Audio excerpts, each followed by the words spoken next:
네, 안녕하세요. 마감 클래스 이강무 전문가입니다. 자, 오늘 코스피와 코스닥의 차이가 상당히 컸었죠. 다만 이제 코스닥 같은 경우에는 제약바이오 업종의 특정 업종에 의해서 지수 하락이 컸다라고 볼 수 있을 것 같고요. 만약에 전체적인 시장에 대한 기조를 본다라면은 역시나 코스피의 방향과 코스피의 위치가 중요할 것 같습니다. 자, 우선은 코스피의 지수 차트를 다시 한번 어떤 특징이 있는지를 살펴보도록 하겠는데요. HTS 한번 보도록 하겠습니다. 자, 우선은 코스닥은 잠시 후에 살펴보도록 하겠고요. 코스피를 먼저 보도록 하죠. 우선은 오늘 이 미증시가 시장에 대한 관망세로 주시 모드로 마감을 했는데 반면에 코스피에서는 좀 그래도 양봉의 흐름으로 해서 좀 강한 장중 흐름이 연출되었습니다.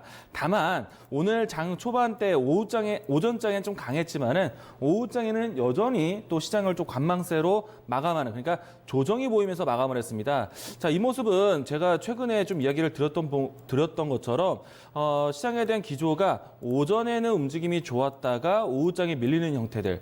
지금 5일 연속 이 주가가 이러와 같은 형태가 나타나고 있는데요. 조정에 대한 깊이라든지 상승에 대한 깊이, 이보다는요 증시의 지수의 장중 방향성입니다. 자, 이걸 보시면 오전장에는 상승세를 보이다가 오후장에는 꼭 상승폭을 반납했다는 것. 이거는 무슨 말이냐면은 오늘자도 마찬가지입니다. 뭐 상승에 대한 높이가 중요하지 않습니다. 방향성이 상승했다가 결국엔 조정.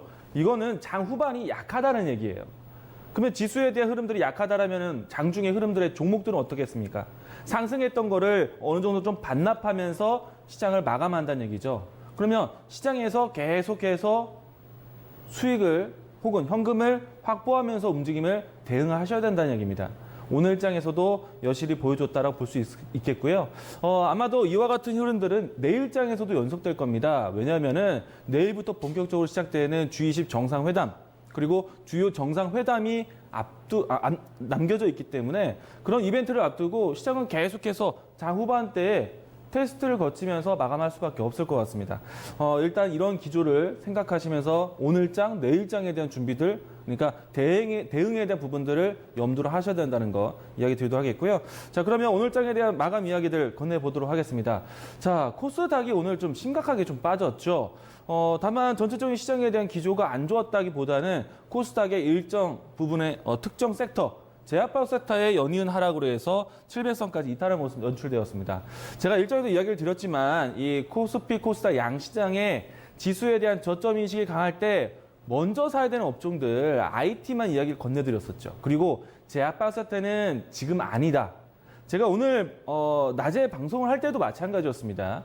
왜냐하면요, 지수가 빨간불을 켰을 때 같이 지수의 빨간불을 함께 올려주는 종목 섹터를 선택해야지 지수가 올라갈 때 혹은 이런 흐름들을 따라가지 못하는 제약바이오 섹터들, 최근에 정말 어려웠죠. 자, 오늘은 이와 같은 흐름으로 해서 이 종목들이 좀 하락을 했는데 이 코스닥의 시가총액 상위 종목들이 제약바이오 섹터 주요 종목들의 하락 때문에 지수가 크게 밀렸다고 볼 수 있겠습니다. 자, 종목들을 살펴보도록 하죠. 오늘 장중에 하한가를 보였던 종목입니다. LB세미콘이 장중 하한가를 보였습니다. 우선은 LB세미콘이 아니죠. HLB. 네.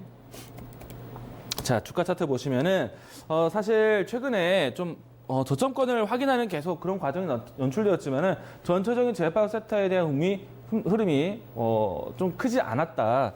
자, 그래서 오늘 일단 이 임상 3상에 대한 불안감이 계속해서 잠재되어 있었는데 결국에는 목표치에 대한 부분들을 달성하지 못한 채 뉴스가 악재되어서 급락이 연출됐습니다. 하한가가 연출됐어요. 자, 일단 내일도 이 하한가에 대한 영향은 분명히 가게 될 것 같은데요.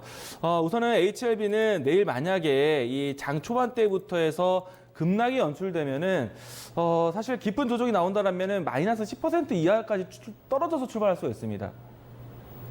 그런데 답은 참 부담스럽겠지만 그래도 정리를 하셔야 될 것 같아요. 왜냐하면 이 종목이 계속해서 최근에 일봉 상태에서 저점을 만들고 계속 지지를 하고 있었던 이유가 임상 3상에 대한 기대감을 가지고 있었기 때문에 더 이상 밀리지 않았던 겁니다. 근데 안 됐어요. 밀렸어요. 하한가 갔어요. 내일장에서 분명히 영향이 됩니다. 단기적으로 올라오기 너무나 힘들 겁니다. 차라리 어차피 물려있는 상태라면 그 기간 동안 버티지 마시고 다른 쪽으로 풀이를 하시는 게 낫다. 이야기를 드리도록 하겠고요. 이보다는 조금 낫겠지만은 메지온 종목도 보도록 하죠. 자, 메지온은 사실 확정된 뉴스는 아니지만은 루머설이 있었습니다.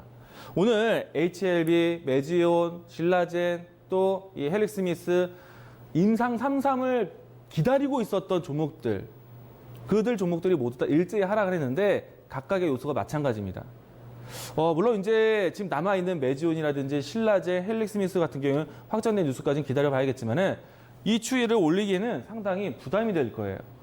우선은 메지온의 입장에선 기업에서는 적극적으로 해명 기사를 내놓으려고 하고 있고요. 아직 결정된 바는 없기 때문에 기다려보자라는 회사 입장이 있습니다.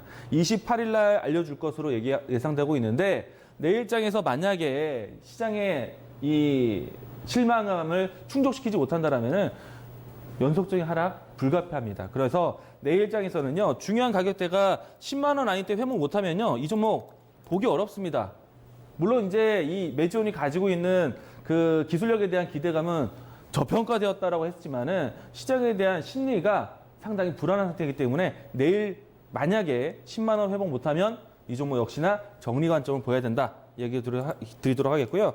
자, 그나마 가능성이 있는 게 이제 신라젠인데 사실 이 신라젠은 다른 종목들 때문에 덩달아 하락했다고 할 수도 있습니다. 내일장에서요, 만약에 최근에 지금 오늘 종가 상태가 최근 저점의 위치까지는 버텨주는 모습이었는데 신라젠의 팩삽의 이 결과가 나올 때까지 시간이 좀 필요합니다. 그래서 기술적인 대응이 필요합니다. 그래서 오늘 만약에 종가상을 나타냈던 52,300원 라인 때 조금 더 러프하게 봐서 51,500원 라인 때 이탈한다면은 이 종목도 리스크 관리는 하셔야 됩니다. 급작스럽게 만약에 그래도 신라젠은 괜찮다, 팩사백은 괜찮다, 검증됐다라는 뉴스가 나오면은 움직임이 상당히 빠르게 진행될 텐데 그때 다시 물량을 재회수하셔도 됩니다. 일단은 지금과 같은 시장에서는 불안한 기조 아닙니까? 왜냐면은 미국과 중국의 정상회담이 어떻게 될지 모르는 상태이기 때문에 최대한 현금성 자산을 만들면서 가셔야 됩니다. 이렇게 대응하시면 될 것 같습니다. 자, 다음 포인트 내용 넘어가도록 하겠습니다. 자, 오늘 SK 하이닉스는 연속적으로 상승하는 모습 보여주었는데요. 제가 이 자리에서 얘기했던 것 같습니다. 시장에서 살 거 없으면 SK 하이닉스 사자라고 얘기를 드렸는데 가장 큰 이유는요, 외국인, 그러니까 이 주요 수급에 대한 모습들이 상당히 탄탄했기 때문에 지금 같은 시장에서도 선택을 할 수 있었던 이유인데요. 자, 주요 IT 종목들이 모두 다 그렇습니다. SK 하이닉스, 삼성전자 모두 다 기관 외국인, 연기금까지 모두 다 순매수세를 보여주고 있기 때문에 지금 시장이 많이 불안하고 흔들린다라면 수급주를 따라가셔야 됩니다. SK 하이닉스, 삼성전자, 주요 IT 기업들에 대한 모멘텀도 있지만 수급을 믿고 보자라고 얘기 드리도록 하겠고요. 가지고 계신 분들은 좀 더 수익성을 좀 끌고 가시는 전략. 삼성전자는 지금 이 연중 박스권 상단까지 올라와 있는 상태이기 때문에 추가적인 SK 하이닉스는 상승 영역을 더 보자라고 이야기 드리도록 하겠고요. IT 종목들에서 선택을 못했다라면은 지금 마지막이라도 선택할 수 있는 삼성전기 같이 보시면 좋을 것 같습니다. 자, 그리고 이 사우디와 현대차 장중에 상승세가 상당히 강했었는데요. 일단 결과적으로 본다면 상승폭을 좀 반납을 했습니다. 자, 그럼에도 불구하고 수소차에 대한 연속적인 뉴스는 계속 나올 수 있기 때문에요. 일단 오늘 장에서 이 풍국주정부터 해서 유니크, 뉴리오스, 뉴인테 모두 다 하락을 했지만은 상승폭을 반납했지만 다시 한번 재차 볼 수 있도록 내일장에서도 단기 트레이딩 매매 가능하다라고 이야기 드리도록 하겠습니다. 자, 내일장에 대한 준비로 넘어가 보도록 하죠.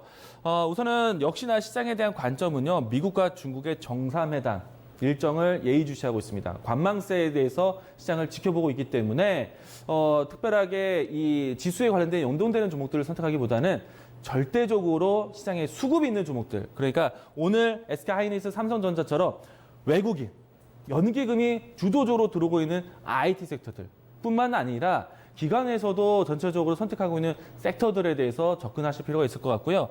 항상 이번 주 내내 이야기 드리고 있습니다. IT와 자동차 섹터 쪽에 수급이 있다. 시장이 올라갈 만한 이유가 없는 상태에서 불안할 때 수급은 이쪽을 선택하고 있다. 그러면 당연히 이 부분들을 만약에 시장에 대한 변동성이 나오더라도 수급이 들어왔던 이 종목들 같은 경우에는 다시 재차 올라오기가 더 좋다. 당연히 수급주를 선택하는 게 지금 시장의 트렌드고요. 만약에 만약에는 없습니다. IT. 네, IT를 선택하시기 바라겠습니다. 자, 세 번째 보도록 하죠. 아무래도 이 전체적으로 이 수급주를 선택하지만은 시장은 옆으로 가고 있습니다. 자후반대가 계속 반납이 되면서 지수가 옆으로 가고 있어요. 자, 그러면 개별적인 모멘텀에서 순환매를 보시자라고 이야기를 드리도록 하겠고요. 어제 같은 경우에 수소차 얘기를 건네드렸고 오늘은 카카오톡 얘기도 들었었죠. 자, 내일도 마찬가지입니다. 개별적인 모멘텀에 대한 단기 매매 정도만 매매를 하시면 좋을 것 같고요. 내일장은 금요일장이기 때문에 최대한 주말에 있을 정상회담에 대해서 현금 확보도 필요하다는 점. 내일 전략은요, 일단 시장을 좀 관망하는 것이 필요하겠다라고 이야기를 드리도록 하겠습니다. 자, 오늘 마감 클래스는 이렇게 정리해 보도록 하겠습니다.